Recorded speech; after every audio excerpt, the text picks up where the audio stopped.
vamos a aprender a hacer slime. Bueno, lo que vamos a necesitar es un resistor como escolar, Borax, que yo lo tengo en un topercito de Play-Doh. Miren, lo voy a abrir.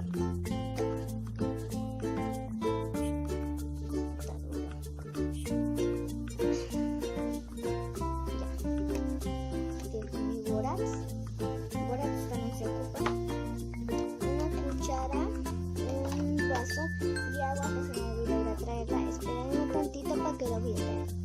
También se me olvidó decirles que ocupan pintura acrílica, Vinci, colorante, un palito para remover el slime, otro recipiente o platito para poner el slime, y pues ya con eso ya estaremos haciéndolo. Bueno, primero agarramos el resistor.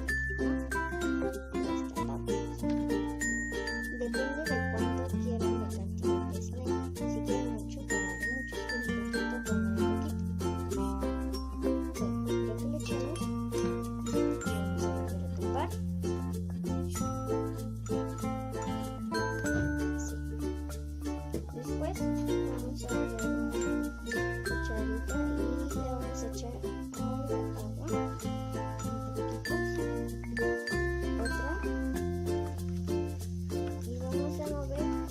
Que esté bien disuelto. Cuando esté ya bien disuelto, ya vamos a agregarle color a nuestro slime. Vamos a agarrar una pinturita, la pinturita que ustedes hayan elegido. Y vamos a echar un poco de pintura. ¡No cae! ¡No cae!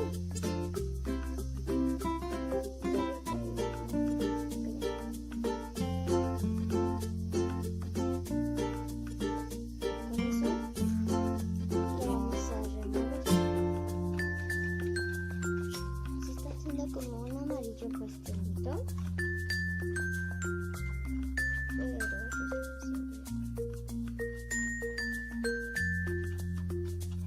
cuando ya la tengamos bien movida así, que no tengan manchas blancas,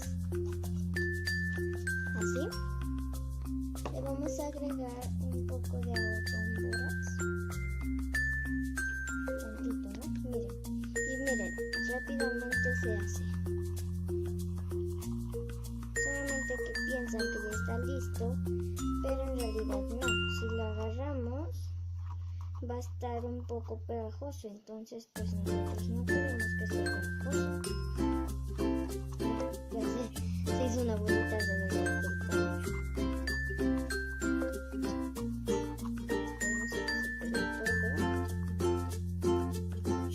Vamos a agregarlo a ver si ya se pega tanto. Y pues eso.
pues hasta la próxima. Bye.